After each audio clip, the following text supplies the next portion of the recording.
महिला मुख्यमंत्री योजना वाला 10,000 रुपया सभी दीदी को मिला। उसके बाद जो है 2 लाख वाला फॉर्म भराया जा रहा है।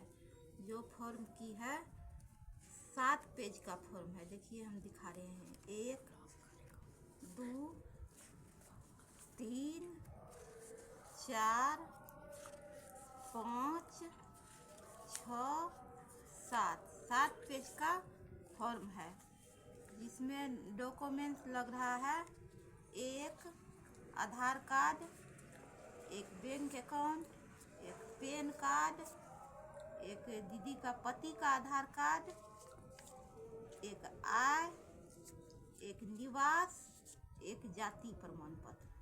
इतना डॉक्यूमेंट सभी दीदी को लग रहा है। इसमें 2 लाख वाला फॉर्म भराया जा रहा है। इसको अब चलिए भरते कैसे हैं वो हम दिखा रहे हैं।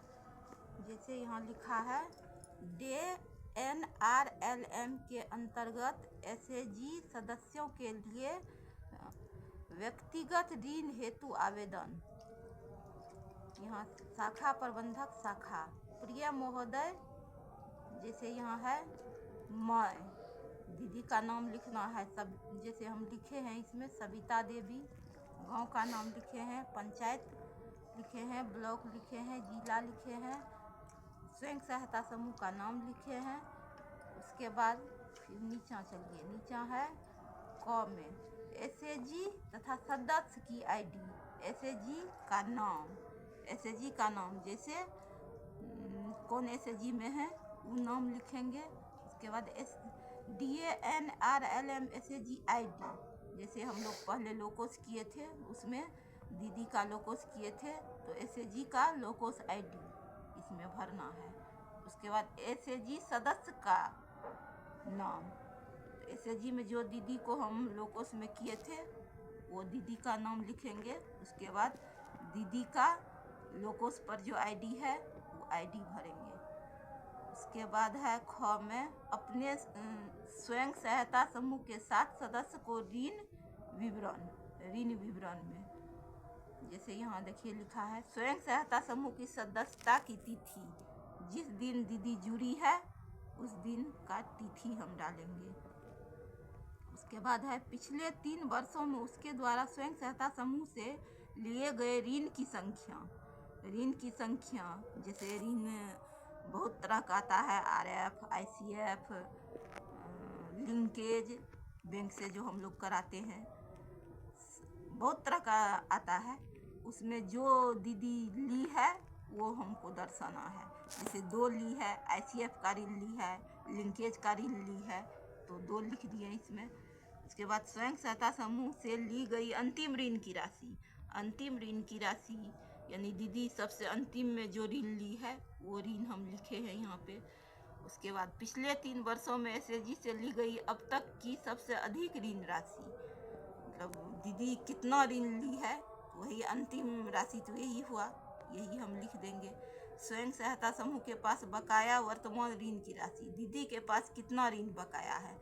अगर दीदी जमा की है तो उसको जो है हम मूलधन ब्याज काट कर जितना दीदी के पास ऋण है उतना हम दर्शा देंगे यहाँ पर। पूर्ण भुगतान स्वयं सहायता समूह दे वर्तमान मासिक किस्त, दीदी का किस्त क्या बंधे हैं इस ऋण में वो किस्त हम दर्शा देंगे।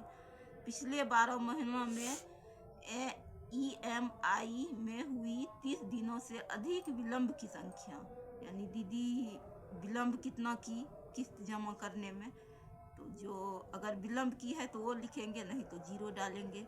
स्वयं सहायता समूह के सदस्य की संचयी बचत जितना दीदी की है उतना ये हम दर्शाएंगे। उसके बाद चलिए ग में जैसे है कर्म संख्या, यहाँ पर लिखा है कर्म संख्या, नाम, जन्म, लिंग, मोबाइल नंबर, शैक्षणिक योग्यता, प्रस्तावित गतिविधि में अनुभव, वर्षों में, आवेदक के साथ संबंध।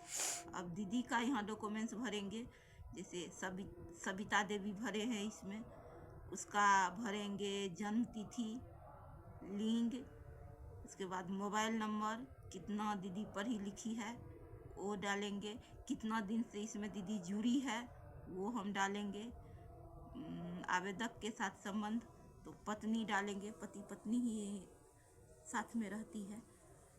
उसके बाद फिर यहाँ पति का डालेंगे। जैसे रविंद्र शर्मा डाले हैं, उसका जन्म तिथि डाले हैं, मेल, उसके बाद उसका मोबाइल नंबर, कितना पढ़ा लिखा है वो डालेंगे। उसके बाद ये पति।